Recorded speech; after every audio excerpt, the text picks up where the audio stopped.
I don't know if you guys remember the former member of parliament for Whitby, Ontario, Celina Caesar-Chavannes.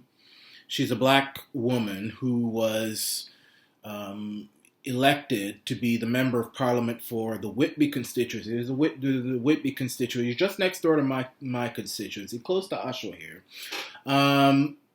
And she was a liberal. She was in the Liberal caucus, elected in 2015 when Justin the Tacky mackdaddy Trudeau won. And she's well known for quitting that party just about maybe a year before the last federal election in 2019. And she's come out with a new book called Can You Hear Me Now?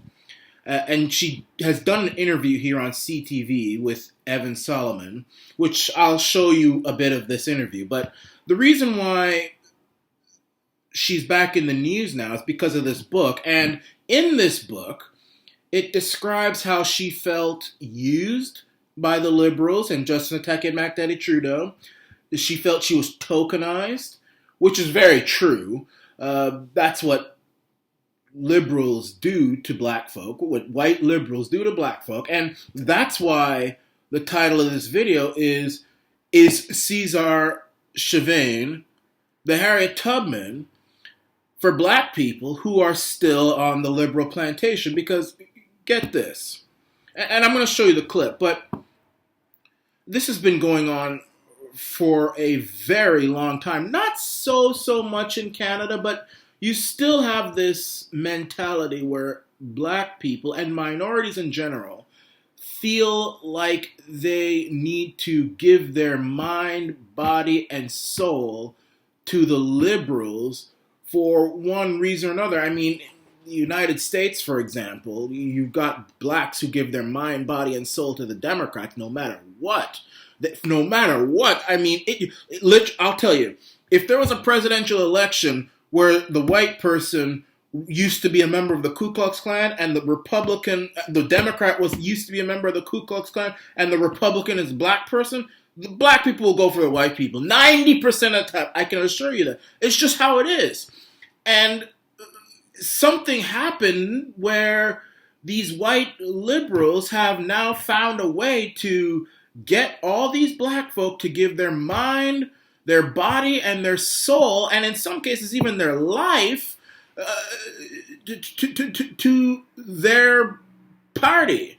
And in Canada, I mean, it's the same. It's not so much the same thing. Black people in Canada are a little more independent than in the United States. But you'll hear Celina. She says that, I joined the Liberal Party because, I thought it was inclusive and this and that and blah, blah, blah. And, Pierre Trudeau, he brought in the immigrants. First of all, that's not true. Let me just stop that lie right there. There would be no minorities living in Canada. You wouldn't be allowed to be here if it wasn't for John Diefenbaker and his Bill of Rights. All right? Before him, you all these Jamaicans and all these Caribbean people, Arab, Chinese, wouldn't set foot in Canada if it wasn't for John Diefenbaker, a conservative too. The King, Mackenzie King, was a liberal. He put Japanese people in concentration camps. The liberals hated them. Pierre Trudeau, during World War II, supported the Nazis, for crying out loud. I mean, and now because of, John Diefenbaker and he, had the Bill of Rights and everything, then, the pendulum sort of shifted. But let me just not go too much off topic here. Celina allowed herself to be put in bondage by Justin the Tacky and mackdaddy Trudeau and the Liberals, who pimped her out, used her, but still treated her like she was beneath them. And she found this out, and she ended up leaving the plantation, becoming an independent, and now she's writing this book stating, look, this is what the Liberals have done to me, this is what Trudeau done to me. Listen, I think that it's time for black people to be a little bit more independent in politics. It's time. We can now. I don't think Celina would like someone like me. I just have this feeling that she still has that, I don't know if she would like someone like me. I don't think she'd like Arana Nation. I don't think she'd ever come on Arana Nation. But I think that her experience, which is what she talked about, which I believe, because this is things that I've been talking about forever. She now understands that, look, these white leftists don't give a damn about you just because you're black. In fact, they're even worse. They'll use you. So let's watch this interview here. We'll watch this interview here, and we'll see what's what. Okay, this is with CTV. A former MP is speaking up. Hang on one second. Let me close that window so you can see it better.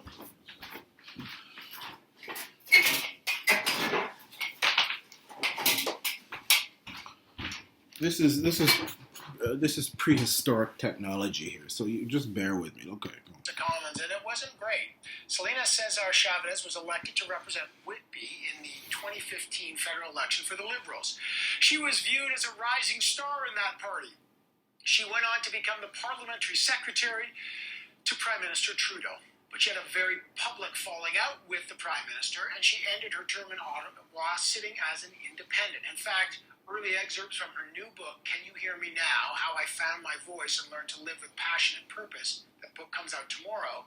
She chronicles, among many things, the inner workings of her life in politics in the Prime Minister's office, how she alleges she and the Prime Minister had a shouting match, a stare down, and her own struggles with mental health. But overall, it argues that she believes politics must be done truly differently. How? Let's find out.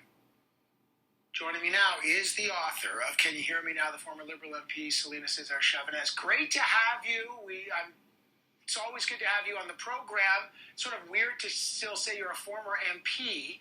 Before we get to the book, and the book is a powerful exploration, sometimes I want to get to the book. Way. You get involved, you go to almost the highest levels, and then you say, no, it's got to be done differently.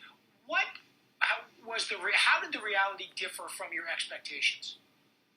Well, you remember, Evan, when we signed up in 2014, 2015 for the Liberal Party, their platform was about open, transparent, government done differently, bolder, diversity, feminism. It seemed like everything that I wanted, and I bought that product. And I tried to sell that product to the people of Whitby, understanding that on those doorsteps, they were trusting me with their vote. And, there were a few things that really didn't materialize towards the end of that 4-year administration. And I couldn't reconcile just sort of putting my values aside and my principles around certain issues and then staying with something that I knew really wasn't a fit. What was the breaking point for you? I think the breaking point was really around issues like mandatory minimums, repealing mandatory minimums. When we actually legalized marijuana, there wasn't an appetite for expunging those records of individuals who had pre-existing charges, and I just thought that was really unfair to communities that needed it the most, and that was sort of the starting of the breaking point around the policies that I really wanted to see the government actually fulfill that they had promised that they were going to do. Yeah, and it's fascinating. I mean, you write about in the book the control of junior staffers had over MPs in that environment, but you had access to the Prime Minister. Well, I guess you thought you might have access as the parliamentary secretary of the Prime Minister to make that change. What happened? How do you get to that level where you're that high up and you still feel like you don't have a voice? Well, it's not a matter of feeling I didn't have a voice. It actually is the reality of the situation. So I describe in the book, especially as parliamentary secretary to the Prime Minister, our first meeting in which I told him very frankly that I didn't want to be tokenized within the government. I didn't want to fill any gender or racial gaps he may have had within his administration. And clearly there's evidence that the only events that I really attended, especially on an international level, were related to Black events. Right. And there wasn't that opportunity to have the conversation that was needed around strategy, around business, around how to make the policy better or policies better. Yeah, and it's fascinating. Here we are at the beginning of Black History Month, and it's important, and certainly the conversation has shifted post-George Floyd. Those are critical issues, but you also don't want to be the only issues, and that's what you talk about with the tokenism. I think, and when that breaking, and I know you've talked about this, but I think we should talk about it. You almost had a screaming match with the Prime Minister at the end. What happened? I told the Prime Minister that I was not intending to run again, and it was a very cordial call, a courtesy call to let him know that I was not running again. It happened to be on the same day that Honorable Jody Wilson-Raybould had resigned from the cabinet, and that conversation didn't sit well with the Prime Minister. It was met with a lot of animosity towards me leaving at a time when he was perceived to have two powerful women of color leave his administration at the same time, and he wasn't happy with it, and I wasn't happy with the tone that he was using with me either. Well, the words, I mean, that's been very controversial. This is a fascinating book about your personal journey. All right, so yeah, okay, so that's her, and you notice. Let me just open up these windows here again.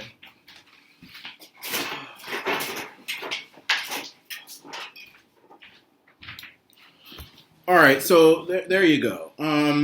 She talks about only being let out when it comes to Black issues and feeling tokenized. She feels that she's being used, and I knew that this was something that the mackdaddy would be doing. That's why I call him mackdaddy.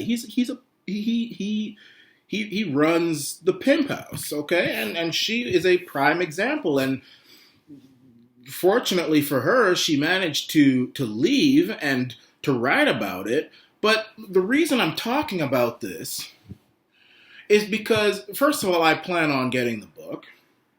Not because I particularly care about Celina or anything. First of all, I still think she's probably very radical. I don't think she would like me. I don't think we would agree on anything. But it's important that she has... I don't even know if she knows that she's doing this. What she has done is say to Black people, and the biblical term is Hamite. I don't know where first of all, it's Hamite. Black people are known as Hamites in the Bible, and white people are known as Japheth. But because you guys don't know those terms, I'll say black and white.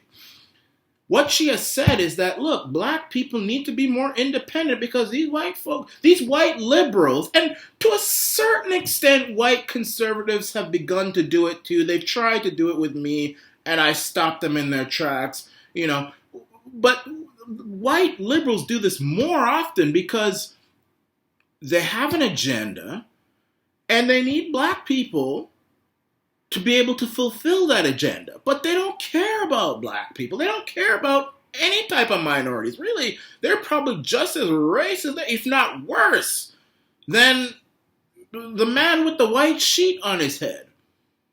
And the only reason they have this woman in government is because she's Black.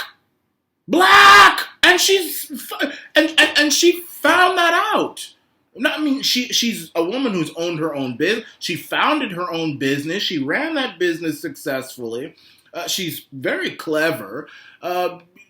She didn't grow up with a silver spoon in her mouth or anything, but that doesn't matter just to the tag manager. He sees this Black woman here, and he says, hey, I'm going to use her as window dressing in the election and trot her around all over. But look at this. Look at this Black woman I have here. Look at this. And then when he wins with Black vote, which is what all white leftists do, he doesn't give a damn about Black people after that. I mean, and then she talks about, one other thing that she talks about is, I think it's inclusive and all this stuff.